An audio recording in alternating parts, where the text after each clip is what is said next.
Well, Sarah, Brent, this morning, Senator Chris Murphy, who introduced the bill, called this a 15-year journey. He says years ago when he was in the House, the bill passed there but then stalled in the Senate. Now the Help Find the Missing Act, also known as Billy's Law, is on its way to the president's desk.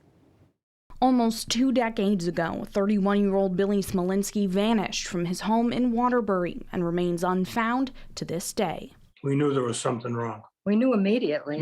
No one really took attention to it and said he would be home when he was ready. But ready has never come, and the Smolinskis say they faced multiple obstacles in their own search for their son, from difficulty reporting him missing to a lack of information. I know law enforcement works really hard on these cases, but no one is going to work harder to find a missing loved one than the family members of that person. The Smolinskis' search uncovered what they call a shattered system, and they're not the only family to struggle. As parents, through our own tragedy, we had the unfortunate opportunity to see all the disparities with the whole system. The case of Gabby Petito gained national attention last year, and her family joined the Smolinskis in supporting this legislation. We've seen some huge gaps in the system. This is just one step towards filling those gaps. The main purpose of Billy's Law is requiring all information law enforcement has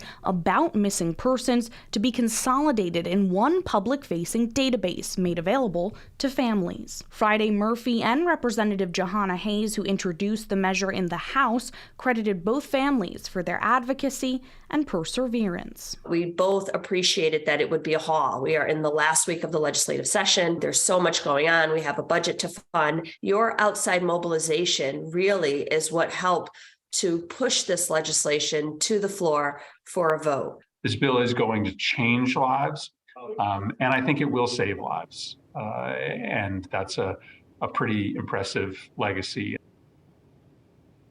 And with Billy's Law on its way to his desk, President Biden could sign this as early as next week. For more specifics on the legislation and the links to the National Missing and Unidentified Persons System, NamUs, visit our website at fox61.com. Sarah, Brent.